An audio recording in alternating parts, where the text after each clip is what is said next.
There's a secret reason that Donald Trump is actually panicking about 2026, and it's sort of $1 billion secret that Trump is desperate to protect, and I want to explain it today. You know, MAGA Mike Johnson last week said the quiet part out loud, which is if we lose the majority, they will try to end the Trump administration. And everyone focused on the word end. But there is another story about what Trump is terrified of, and it's money to the tune of billions. Trump's entire crypto empire and the paper trail that exposes it is something that is terrifying him. Now, Trump's net worth, depending on who you believe, was, a few billion in 2020. And supposedly today it's like $7 billion. So Trump has added billions to his net worth. Where did it come from?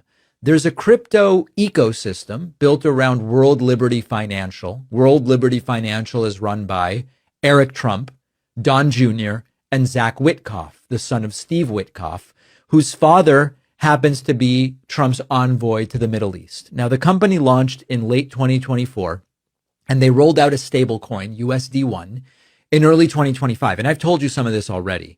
And within weeks, USD1 exploded in size because the Abu Dhabi-backed firm MGX invested $2 billion using Trump's stablecoin. Now, I already told you at about 4% interest, that's like $80 million a year for Trump's family business. And then remember, there's the meme coin. That's the crypto token with Donald Trump's face. That added potentially billions. One token reportedly generated around $5 billion in total new wealth for the entire operation, some fraction of which goes to Trump. And you've got foreign governments and foreign billionaires investing very heavily in these Trump-linked crypto projects while getting favorable treatment from the administration. Now, this is sort of remember when Trump had that DC hotel, which failed, and dignitaries would stay in that hotel when they would come to DC to meet with Trump. And then it's like, hey, I'm staying at your hotel, a way to ingratiate themselves with Trump. This is that on steroids. And the pattern is MGX invests billions. Trump approves a massive chip shipment to the UAE weeks later. Binance facilitates the MGX deal. Trump pardons the Binance founder CZ despite having pleaded guilty to money laundering. Justin Sun pours money into the Trump ecosystem. The SEC drops fraud charges. BitMEX founders are convicted. Trump pardons them. So this is a system. These are not random, unrelated events. It's a presidency that's been turned into like a crypto rewards program. And the part that is terrifying to Trump is that it's all documented. Blockchain transactions, for better or for worse, are public and permanent.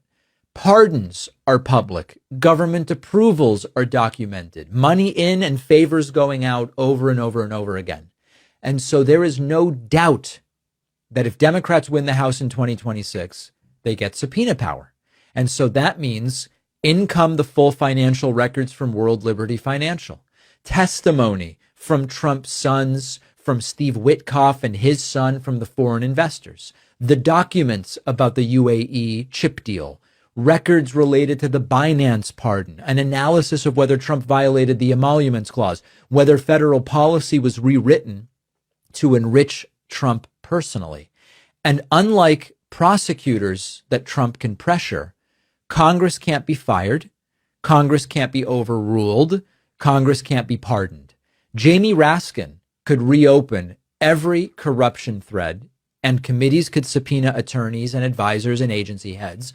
The blockchain analysts could trace every single dollar, and Trump can't do a damn thing about it. The evidence doesn't disappear because crypto is permanent. And this is why Trump is desperate for Republicans to hold the House of Representatives, not to pass bills and get stuff done. Forget about that. He needs them to block investigations.